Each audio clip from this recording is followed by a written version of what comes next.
505 মিটারে অর্থাৎ 594 কিলোহার্টজে।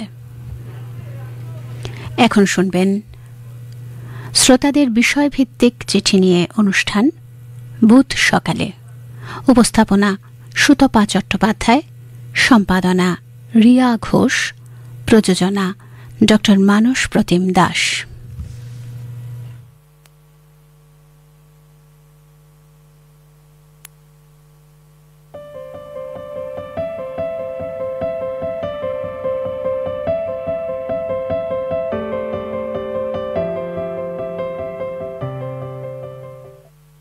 সবাইকে নমস্কার, সুপ্রভাত জানিয়ে শুরু করছি আজকের বুধ সকালে।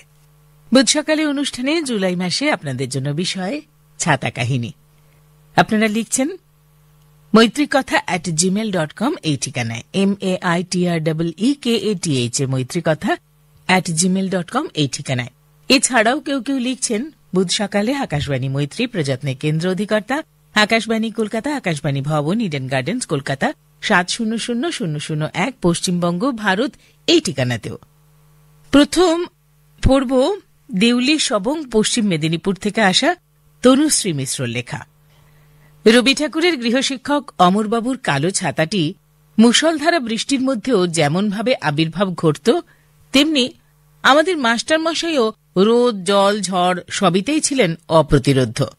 সেদিন বৃষ্টি হয়নি, তাই মাস্টারমশাই এসে জুতো যেখানে খুলেছিলেন পাশেই ছাতাটি ঝুলিয়ে রেখেছিলেন। আমার ভাই পড়ার মাঝে যখন বাইরে গিয়েছিল, ছাতাটিকে দেখতে পেয়ে গোয়ালঘরে লুকিয়ে রেখে দিয়েছিল। পরের দিন নতুন কাজের লোকটি যখন গরুগুলোকে নিয়ে মাঠে যায়, তখন সঙ্গে করে ছাতাটি নিয়ে যায়। ফেরার পথে গর্ভবতী গাভীটিকে ছায়াদানে চেষ্টারত ছিল। ঘটনাটি 2-3 দিন ঘটার পর ঠাকুরমার চোখে পড়ল। জিজ্ঞাসা করাতে সে জানালো, তোমরাই তো রেখেছ এটা, গরুকে এই সময় যাতে বেশি রোদ না লাগে। গুরুর ছাতা যে গরুর এইভাবে কাজে লাগতে পারে তা ভাবনার উচিত ছিল। হাস্যকর ঘটনাটিতে অবলার প্রতি চরম মমত্ববোধের জাগরণ দেখেছিলাম। লিখেছেন তনুশ্রী মিশ্র, দেউলি সবং, পশ্চিম মেদিনীপুর থেকে। পশ্চিম মেদিনীপুরের পর উত্তর 24 পরগনা, গুড়দহ শ্যামনগর থেকে লিখেছেন নলিনী রঞ্জন মণ্ডল। মাথার উপর ছাতা কোনো ফ্যাশন নয়, বরং স্বাস্থ্য সচেতনতার লক্ষণ। তাই বর্তমানে বাচ্চা, পুরুষ, মহিলা নির্বিশেষে অনেকেই ছাতা ব্যবহার করেন। অকপটে বলি, হাই হিল জুতোর সঙ্গে মাথায় ছাতা দিয়ে মহিলাদের হাঁটার ছন্দটা মন্দ লাগে না। অতীতে রাজা মহারাজা, জমিদার, জোদ্দার কিংবা মোড়ল মাতব্বরদের ছত্রধারী মোসাহেব থাকত। এই বিশেষ বিশেষ ব্যক্তিরা ছাতা ব্যবহার করতেন বলে সে যুগে সাধারণ মানুষ হীনমনস্কতা ও লজ্জাবোধের কারণে ছাতা ব্যবহার করতেন না।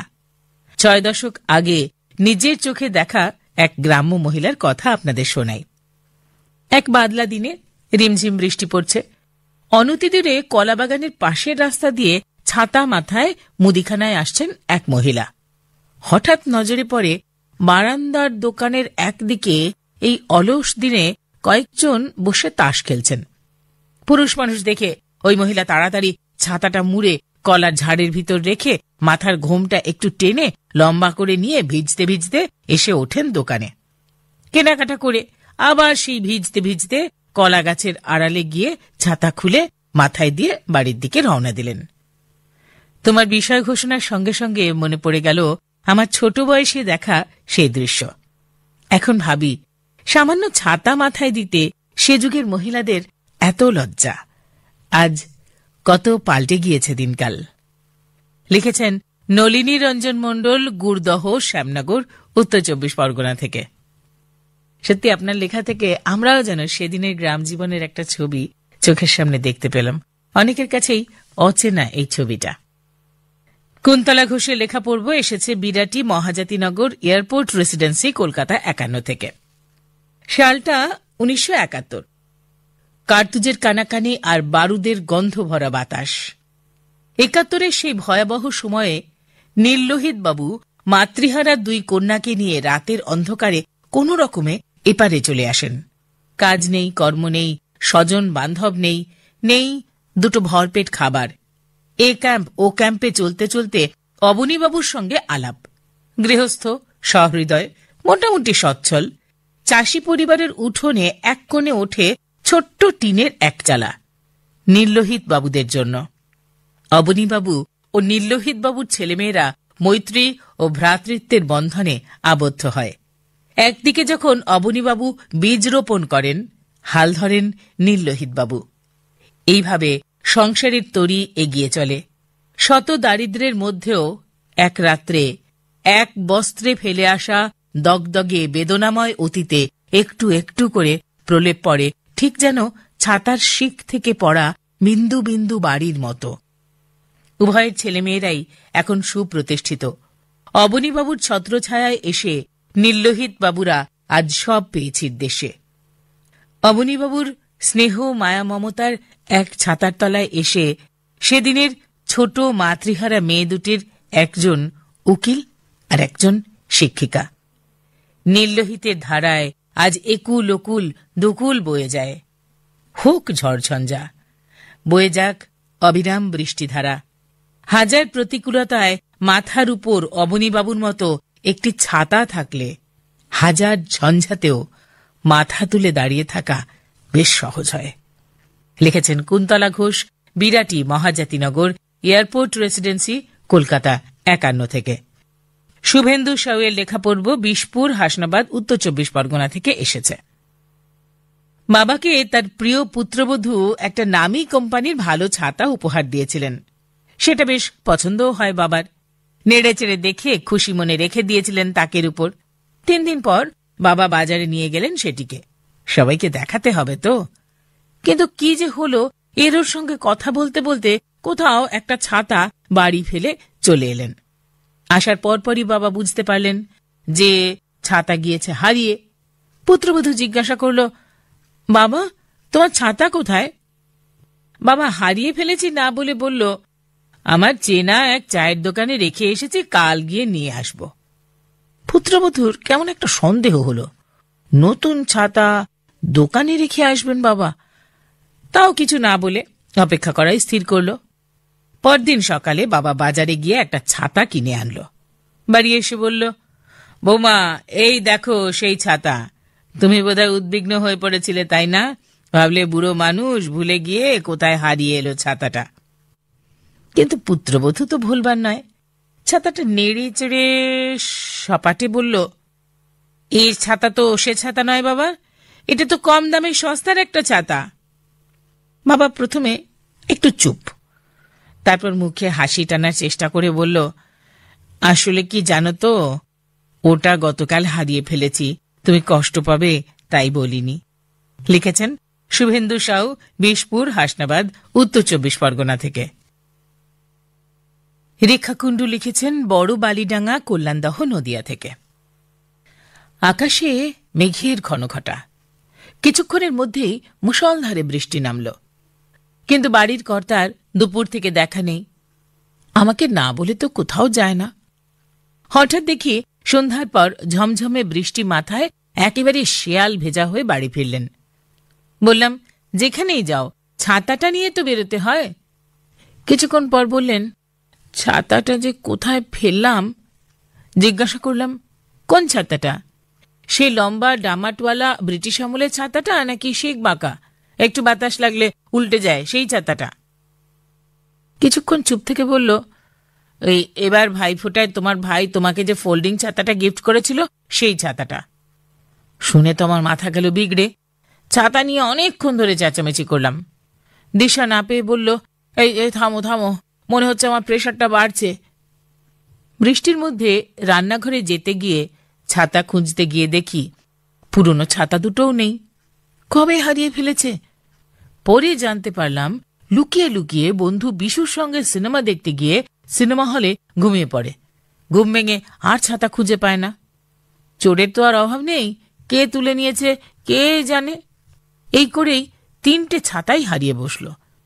জানো বন্ধু, বুধ সকালে রিটায়ার্ড মানুষ, তার উপর সুগার প্রেশারের রোগী, ছাতা নিয়ে বেশি কিছু বলতেও পারি না। লিখেছেন রেখা কুণ্ডু, বড় বালিডাঙ্গা, কল্যাণদহ, নদিয়া। না থাক, বেশি বলে কাজ নেই, আবার প্রেশার সুগার বেড়ে যাবে, তখন তো আপনাকেই সামলাতে হবে। রাসমণি রায়, অরবিন্দনগর, মেদিনীপুর শহর থেকে লিখেছেন, আপনার লেখা পড়ব এবারে। মৈত্রী বন্ধু বুধ সকালে, বিষয়ে ছাতার কথা। সবাইকে জানাই আমার আন্তরিক শুভেচ্ছা। প্রখর দাবদাহে ছাতার আশ্রয়ে যেতে যেতে মনে পড়ে গেল কৈশোরের বাঁশের বাট, কাঠের বাটের লাঠি ছাতার কথা। 3 মাইল দূরের স্কুল যাত্রায় তাকে সামলানো ছিল এক কঠিন ব্যাপার। এই বিষয়টিতে আরও মনে পড়ল আমার পোষ্য ছাতাগুলোর কথা। তাই কাগজ কলম গুছিয়ে বসে গেলাম। জানি না পছন্দ হবে কিনা বা পঠিত হবে কিনা, তবে যাই হোক না কেন আমি ব্যক্ত করতে পারছি, এটাই বড় কথা। একটা সময় ছিল কলো ছাতার যুগ, বাঁশের ডান্ডাওয়ালা, পরে এলো কাঠের ডান্ডা, আর এখন তো স্টিলের। তবে এমন ফোল্ড করা ছাতা ছিল না, ছিল লাঠি ছাতা। ওই ছাতা নিয়ে স্কুলে যাওয়াও ছিল ঝকমারি। আজ থেকে 40 বছর আগে ছোট্ট মেয়েকে নিয়ে দার্জিলিং গিয়ে রঙিন ছাপা কাপড়ের ছোট ছোট ছাতা দেখে খুব ভালো লেগেছিল। মেয়ের আবদার না থাকা সত্ত্বেও একটা ছাতা কিনে নিয়েছিলাম। সেটা পেয়ে মেয়েও খুব খুশি হয়েছিল। আর একবার রাজস্থান ঘুরতে গিয়ে দেখি রঙিন কাপড়ের উপর নকশা করা সুন্দর সুন্দর ছাতা। দেখেই খুব লোভ হয়েছিল কিনতে, কিন্তু কর্তার অনিচ্ছায় তার কেনা হয়নি। তবে ইচ্ছে থাকলে একদিন না একদিন পূরণ হয়। সেটা দেখলাম মেয়ের সঙ্গে আগ্রা বেড়াতে গিয়ে। সেখানেও দেখি রাস্তার পাশে রাজস্থানী বাহারি ছাতা। এবার তো আর কোনো আপত্তির তোয়াক্কা না করে 250 টাকা দিয়ে কিনে ফেললাম একটা ছাতা। আরেকবার শহরের হস্তশিল্প মেলায় গিয়ে দেখি এক জায়গায় পিংলার পট শিল্পীরা তাদের শিল্পকর্মে ব্যস্ত। হঠাৎ দেখি এক মহিলা ছাতার উপর নিপুণ দক্ষতায় পটচিত্র ফুটিয়ে তুলেছে। বেশ ভালো লাগলো। জলে ভিজলে রং উঠে যাবে কিনা সেটা যাচাই করে কিনে ফেললাম একটা ছাতা। এই ছাতাগুলো এখন আমার ঘরের সিলিংয়ের শোভাবর্ধন করছে। লিখেছেন রাসমণি রায়, অরবিন্দনগর, মেদিনীপুর শহর, পশ্চিম মেদিনীপুর থেকে। কিছু চিঠির প্রাপ্তি স্বীকার করে নেব এবারে। আমাদের লিখেছেন জয়তীনন্দ আচার্য, ধর্মদাস বার, পূর্ব মেদিনীপুর, অলকানাগ হাট, কীর্তিনগর, পূর্ব বর্ধমান, কৃষ্ণাচন্দ্র, গড়বেতা, পশ্চিম মেদিনীপুর, দীপা বাগচি, ধনিয়াপাড়া, ব্যারাকপুর, সঞ্জীবন রায়, মাসুন্দি, পূর্ব বর্ধমান, মীনা রায় বন্দ্যোপাধ্যায়, শ্রীরামপুর, হুগলি থেকে। আপনাদের সবাইকে অনেক অনেক অনেক ধন্যবাদ জানাই। পূর্ব মেদিনীপুর থেকে আসা কুলবেড়িয়া তমলুকের গৌতমপতির লেখা এবার পড়ব। রসিক সাহিত্যিক তারাপদ রায়ের ছাতা গল্পটি শুনলে বা পড়লে গোমরামুখরাও প্রাণ খুলে হাসবে। আমি রসিক সাহিত্যিক নই, তাই আমার ছাতা কাহিনী নিতান্তই সাদামাটা। ইঞ্জিনিয়ারিং কলেজে গ্রন্থাগারিক পদে দীর্ঘদিন চাকরি করছি। বিশাল গ্রন্থাগার, 2 লাখের ওপর বই, পত্রপত্রিকা, ম্যাগাজিন, জার্নাল, ইবুক, ম্যাগাজিনে একেবারে ভর্তি। ছাত্রছাত্রীর সংখ্যা 4000। সপ্তাহের সব দিন সকাল 9টা থেকে রাত 9টা পর্যন্ত গ্রন্থাগার খোলা। নিয়মিত পাঠক পাঠিকার সংখ্যা বেশ ভালো। পরীক্ষার আগে সংখ্যাটা খুব বেড়ে যেত। গ্রীষ্ম বর্ষায় ছাত্রছাত্রীরা ছাতা ব্যবহার করত। নিজস্ব জিনিসপত্র মূল গ্রন্থাগারের বাইরের সেলফে রেখে ছাত্রছাত্রীরা পড়াশোনার জন্য ঢুকত। বৃষ্টি বা রোদের সময় ছাতা নিয়ে এলো, কিন্তু ছাতা না নিয়েই হস্টেলে ফিরে গেল। এমন ঘটনা প্রায়ই ঘটত। এইসব ছাতাগুলো এসে জড়ো হতো আমার টেবিলে। কিছু ছাতার মালিক এসে তার ছাতা নিয়ে যেত। দেখেছি এক্ষেত্রে ছেলেদের তুলনায় মেয়েরা অনেক বেশি সচেতন। কিন্তু অনেক ছাতার মালিক বুঝতেই পারত না যে তার ছাতা হারিয়েছে। দরকার হলে আর একটা কিনে নিত। অবসরের প্রাক্কালে দেখলাম ছাতার সংখ্যা বাড়তে বাড়তে 50 টপকে গেছে। প্রাত্যহিক মিটিংয়ে কর্মীদের কথাটা জানালাম। সবার সিদ্ধান্ত মতো গ্রন্থাগারের মধ্যে একটি টেবিলে ছাতাগুলো রেখে একটা বিজ্ঞপ্তি দিলাম, যারা ছাতা হারিয়েছ তারা তাদের নিজের ছাতাটি নিয়ে যেও। একদিনেই সব ছাতা শেষ। সবাই কখনো না কখনো ছাতা হারিয়েছে, সেই হিসেবে তার হক রয়েছে একটা ছাতা নেওয়ার। অবসরের দিন গ্রন্থাগারের পক্ষ থেকে আমাকে পেন, ছাতা, শাল আর এক সেট বিবেকানন্দ রচনাবলী উপহার দেওয়া হয়েছিল। কথাটা স্মরণে রয়ে গেছে। লিখেছেন গৌতমপতি, কুলবেড়িয়া, তমলুক, পূর্ব বর্ধমান থেকে। কিছু কিছু জিনিস, কিছু কিছু উপহার থেকে যায় স্মরণে, একেবারে দীর্ঘকালীন হয়ে একেবারে মনের গভীরে খোদাই হয়ে থাকে। অতি তুচ্ছ হলেও তা থাকে। শিপ্রা সাঁতো, আমি জানি না আপনার পদবি আমি সঠিক উচ্চারণ করলাম কিনা। শিপ্রা সাঁতো বলবো না শিপ্রা সাঁত, আমি খুব পরিচিত নই এই পদবীর সঙ্গে, ভুল হলে মার্জনা করবেন। পুয়া, গড়হরিপুর, পশ্চিম মেদিনীপুর থেকে আপনি লিখেছেন। ছোটবেলায় দাদুর সেই ঢাউস মার্কা কালো ছাতার কথা মনে পড়ে গেল। প্রাইমারি স্কুলে আমরা শিক্ষক মহাশয়দের বড়দা, মেজদা, ছোড়দা এমন সম্বোধন করতাম। ক্লাসে পড়া না পারলে ওই ঢাউস মার্কা ছাতার কাঠের বাঁকানো বাঁট দিয়ে ছোড়দা অনায়াসে ছাত্রদের কাছে টেনে নিতেন। তারপর ছাতার বাড়ি দিয়ে গুমাক গুম গোটা দুচ্চার পিঠে দিতেন। বাকিরা একেবারে খিলখিলিয়ে হেসে উঠতাম। ক্লাসের শেষে সবাইকে হাসিয়ে তবেই ছোড়দা যেতেন। স্কুল যাওয়ার সময় দু একজনের ছাতা থাকত। বৃষ্টি এলে বেশ মজা হতো। একটা ছাতায় 5 জন। পৃথিবীর সব বৃষ্টি তখন আমাদের মাথায়। আহা, সেই বৃষ্টির সুবাস মেখে জল কাদা ঘেটে চলার মজাটাই ছিল আলাদা। কখনো বা প্রকৃতির অপার দান কচু পাতা মাথায় দিয়ে দিতাম ছুট। ভীষণ খুশির ছিল ওই হারিয়ে যাওয়া দিনগুলো। হৃদয় কোণে এখনো উঁকি দেয় ওই স্মৃতিগুলো।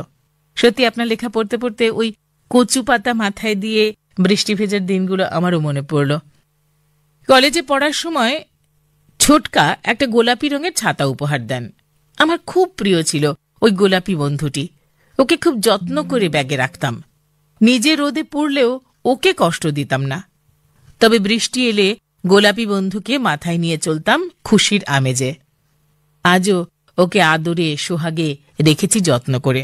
গোলাপি বন্ধুটি হয়তো তার জৌলুস হারিয়েছে, তবু এখনো সে মানসিকভাবে শক্ত সমর্থ। আমার পথ চলার সঙ্গীটিকে কখনো হাতছাড়া করি না। ও আমার সকল ভরসার স্থল। ছোটকা নেই, তবু গোলাপি বন্ধুর মধ্যে প্রিয় মানুষটাকে খুঁজে পাই। লিখেছেন শিপ্রা সাঁত, পুয়া, গড়হরিপুর, পশ্চিম মেদিনীপুর থেকে। বিশ্বনাথ বন্ধু, আপনি আমাদের লেখেন কৈচর, পূর্ব বর্ধমান থেকে।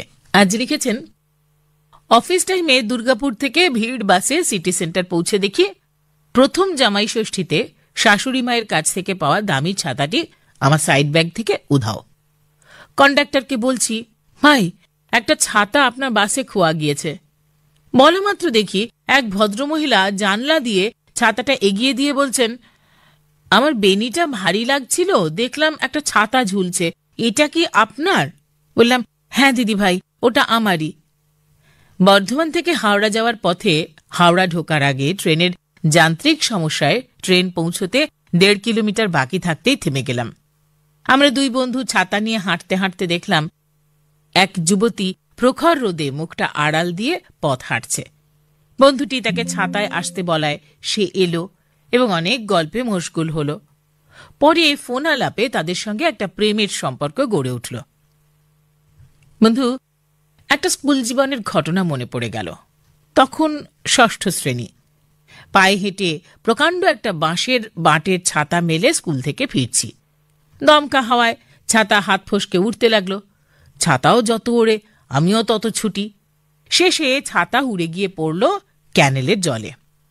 স্রোতে ভেসে চলেছে আমার দীর্ঘদেহী ছাতা। তখন চেয়ে চেয়ে দেখলাম তুমি চলে গেলে। আমার করার কিছু রইল না। যত্নে এক হাতে ব্যবহারে আমার বছর 15 বয়সের ছাতাটির যৌবনশ্রী বিলুপ্ত, তবে দেহ কাঠামো কলকবজা বিগড়ে যায়নি এখনো। ওই ওল্ড ফ্রেন্ডকে যত্নে রাখি আজও। বাবার অকাল মৃত্যুতে যে ছাতা হারিয়েছি সে যন্ত্রণা কখনো ভোলার নয়। বিশ্বনাথ বন্ধু, কৈচর, পূর্ব বর্ধমান থেকে লিখেছেন, না, এই ছাতাগুলো হারিয়ে গেলে এ যে কত বড় ক্ষতি। তার পরবর্তী রোদ, ঝড়, জল আমাদের যে কতখানি পীড়া দেয় সে তো ভুক্তভোগী সবাই জানি। প্রমীলা শীলের লেখা পড়ব গ্রাম কৃষ্ণনগর, সেনপাড়া, জাঙ্গিপাড়া, হুগলি থেকে। আমার বাবা মুষলধারে বৃষ্টি শুরু হলেই ছাতা খুঁজতে শুরু করতেন। তখনকার দিনে লম্বা বাটওয়ালা ছাতা কোথায় টাঙিয়ে রাখা থাকতো সহজে খুঁজে পাওয়া যেত না। বছরের অন্য সময় খোঁজও পড়তো না। চেঁচামেচি হতে হতে খুঁজে পাওয়া গেলেই বাবা গামছা পরে এক হাতে কোদাল আর অন্য হাতে ছাতা ধরে বাড়ি থেকে বেরিয়ে পড়তেন জল নালিগুলো ঝুড়ে দেওয়ার জন্য। চাষবাসের জন্য জল দরকার। কিছুক্ষণ পর যখন বাড়ি আসতেন তখন ছাতা বগলে, গা মাথা ভিজে যেত। বলতেন, ছাতা নিয়ে কোনো কাজ হয়? দে, রেখে দে। ঝোড়ো হাওয়ায় ছাতা কখনো কখনো ভেঙে যেত, কখনো উল্টে যেত। বাড়িতে আনলে শুকোতে দেওয়া কঠিন হতো, কিন্তু হাজার বারণ করলেও বৃষ্টি পড়লে বাবার ছাতা নিয়ে বেরোনো চাই চাই। বাবা ছাতার ব্যবহার ঠিকমতো করতে পারতেন না ঠিকই, কিন্তু পরিবারে আমরা ছিলাম ওর ছাতার তলায়। কোনো বিপদ আপদ স্পর্শ করতে পারত না আমাদের।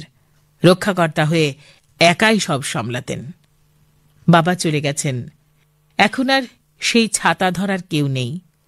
আমি রোদ বৃষ্টির হাত থেকে বাঁচতে ফোল্ডিং ছাতা নিয়ে হাঁটতে থাকি আর ভাবতে থাকি অতীতের সেই ছাতা কাহিনী। প্রমীলা শীল, গ্রাম কৃষ্ণনগর, সেনপাড়া, জাঙ্গিপাড়া, হুগলি থেকে লিখেছেন। ছাতা কাহিনী বর্ণনা করেছেন সুখময় মিশ্র, রঘুরামপুর, কাঁথি, পূর্ব মেদিনীপুর থেকে। বুধ সকালের শ্রোতা সবে শুনো দিয়া মন, ছাতার কাহিনী এবে করি বিবরণ। সংস্কৃতে সকলেই ছত্রজারে কয়, তদ্ভব রূপ ছাতা জানিবেন নিশ্চয়। চীনে বা মিশরে গ্রীসে ছাতার সৃজন, ধীরে ধীরে বিশ্বতা করেছে গ্রহণ। হয়তোবা ছায়া থেকে ছাতার আগমন, কালে কালে রূপ তার পরিমার্জন। কালো আদি কাপড়েতে ছাতার নির্মাণ, বেদ স্টিল ফাইবারে হয় দণ্ডখান। ফোল্ডিং ছাতা ব্যাগে বিশ্রামের কালে, যে ছাতা হয় না ফোল্ড হাতে হাতে চলে। কোনো কোনো ছাতা দেখি কারুকার্যময়, কোনোটা বা অর্ডিনারি দাম কম লয়। রাজার মাথার পরে যে ছাতার বাস, রাজকীয় গৌরব করে সে প্রকাশ। বরকে বরণা আদি মঙ্গল কাজে, নিজ মহিমায় ছাতা সেথায় বিরাজে। গ্রাম বাংলার ছাতা হয় তালপাতে, গায়ের মানুষ চলে সেই টোকা মাথে। বিবাহের আগে পরে প্রায় 20 বার, হারিয়েছি ছাতা মোর করেছি শিকার। তাই বধূ ছাতা আর দেন না আমায়, কাজে যাই বর্ষায় বর্ষাতি গায়।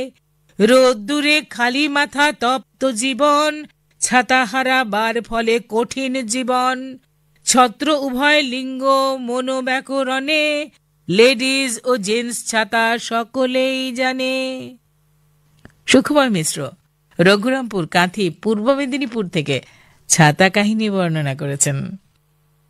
এবারে পড়ব যার লেখা, তিনি স্বপন কুমার কুণ্ডু, বুলচন্দ্রপুর, পাইটা, পূর্ব বর্ধমানের। ছাতা আর মাথা দুজনের সম্পর্ক বেশ কিছুটা অম্লমধুর। ছাতা রোদ বৃষ্টির হাত থেকে মাথাকে যেমন রক্ষা করে, তেমনি আবার মাথা ফাটানোর কাজেও ছাতাকে ব্যবহার করা যায়। এই রে কি কাণ্ড! একদিন ভূগোল ক্লাসে এলেন বাংলার মাস্টারমশাই মহাদেববাবু। বললেন, ভূগোল নয় বাংলা পড়াবো তোদের, ভাব সম্প্রসারণ লেখ। পুষ্প আপনার জন্য ফোটে না, অপরের জন্য নিজের হৃদয় কুসুমকে প্রস্ফুটিত করো। আমরা সবাই খাতা কলম নিয়ে লিখতে উদ্যত হয়েছি। এমন সময় স্যার বললেন, দাঁড়া, সবার হাতেই তো দেখছি ফাউন্টেন পেন। আচ্ছা বল দেখি ফাউন্টেন পেনের বাংলা কি? একে অপরের মুখের দিকে তাকাচ্ছি, কেউ জানি না। একমাত্র ক্লাসের ফার্স্ট বয় অনিন্দ জানত। অ্যাডিশনাল ক্লাসে লাঠিও আনেননি, তাই মারতেও পারছেন না, আবার এমনি এমনি ছাড়তেও মন চাইছে না। কি করেন ভাবছেন, এমন সময় নজরে পড়ল আমাদেরই বন্ধু নিমাইয়ের আনা একটা ছাতার উপর। ছাতার বাটটা বাঁশের নয়, কাঠের, তাও আবার সেটা গোল মতো। কার ছাতা? জিজ্ঞাসা করায় নিমাই বলল, তার ছাতা। মহাদেববাবু বললেন, তবে তুই প্রথম আয়, তোর মাথাতেই ভাঙি তোর ছাতা। তারপর একে একে সকলকে ডেকে ছাতার গোল বাঁট দিয়ে ঠকাস ঠকাস করে মারতে থাকেন আর বলতে থাকেন, ওরে গরু, ফাউন্টেন পেন মানে হলো ঝর্ণা কলম। আর ছাতাটাও এমনই ঠেঁটা, অতগুলো ছেলের মাথায় আঘাত করেও নিজে অটুট রইল। নিমাইকে পরে বন্ধুরা মিলে শাসিয়েছিলাম, আর কোনোদিন যদি ওই ছাতা নিয়ে স্কুলে এসেছিস, তবে তুই আর তোর ছাতা দুজনেরই মাথা আমরা ফাটিয়ে দেব। না, সেই ছাতা নিয়ে ও আর কোনোদিন স্কুলে আসেনি। স্বপন কুমার কুণ্ডু, বুলচন্দ্রপুর, পাইটা, পূর্ব বর্ধমান থেকে লিখেছেন। বন্ধুর মাথা ফাটার ভয় না থাক, ছাতার তো আছে, তাই সে বেচারা নিজেই আর আসতে রাজি হয়নি। পড়ব অনঙ্গ মোহন রায়ের লেখা বরগোদা গোদার পুরুষাঘাট, পূর্ব মেদিনীপুরের। এখন তো ভরা আষাঢ় মাস, তাই ছাতাটি খুবই মূল্যবান। ছোটবেলায় দেখেছি বাঁশের হ্যান্ডেলওয়ালা বড় ছাতা, তারপর এলো কাঠের নকশা করা হ্যান্ডেলের ছাতা, তারপর এলো 2 ফোল্ডের, বর্তমানে 3 ফোল্ডের ছাতা, যা এত ছোট পকেটে নিয়ে যাওয়া যায়। এই ফোল্ডিং ছাতাগুলি বিভিন্ন রঙের কাপড়ে তৈরি করে ক্রেতাদের মন জয় করে বিভিন্ন কোম্পানি। মানুষ মানুষের জন্য বুদ্ধি খাটিয়ে শিল্পকে কাজে লাগিয়ে ছাতার বিবর্তন ঘটিয়ে আমাদের হাতে তুলে দিয়েছে। আমি 1964 সালের কথা লিখছি। তখন আমরা চকশিমুলিয়া কামাখ্যা বিদ্যাপীঠের ছাত্র ছিলাম। বাড়ি থেকে 2 কিলোমিটার মেঠো পথে হেঁটে স্কুলে যাতায়াত করেছি। গরমে যেমন ধুলো, তেমনি বর্ষায় প্রচণ্ড কাদায় হাঁটা ছাড়া কোনো উপায় ছিল না। এমন এক বর্ষার দিনে স্কুল ছুটির পর আমরা কয়েকজন সতীর্থ বাড়ি ফিরছি। কামারপাড়া শ্মশানের কাছে এসেছি, এমন সময় পেছন থেকে এক বয়স্ক ভদ্রলোক হাঁপাতে হাঁপাতে আমাদের ডাকছে, ও খোকা বাবুরা, ও খোকা বাবুরা, তোমরা একটু দাঁড়াও না, কালো মেঘ করেছে, এখনই বৃষ্টি আসবে, আমি তোমাদের ছাতায় যাব।